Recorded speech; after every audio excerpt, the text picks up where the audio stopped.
Henry Lau dan Prilly Latuconsina kompak bagikan momen kebersamaannya.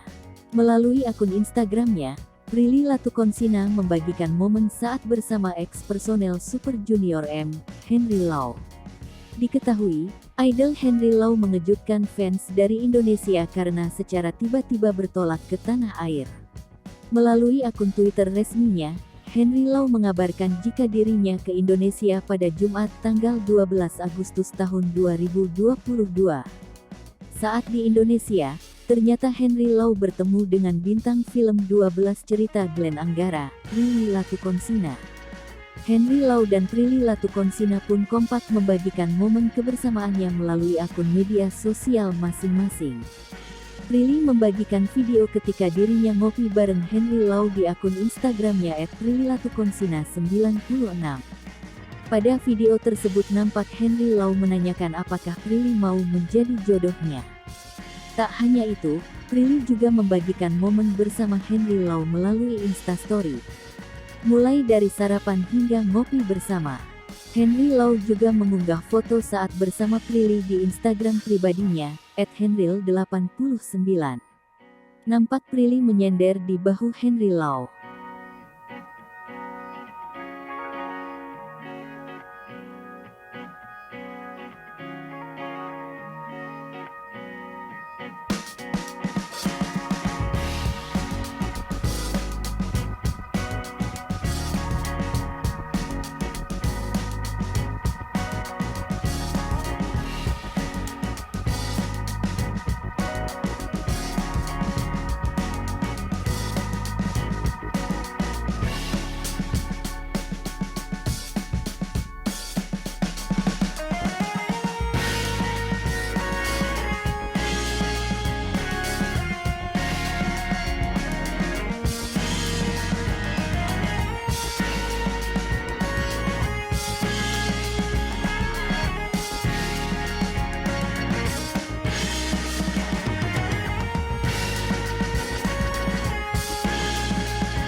Hai pemirsa Sri Popo TV, jangan lupa komen, like, dan subscribe, serta tonton terus berita-berita terupdate lainnya ya.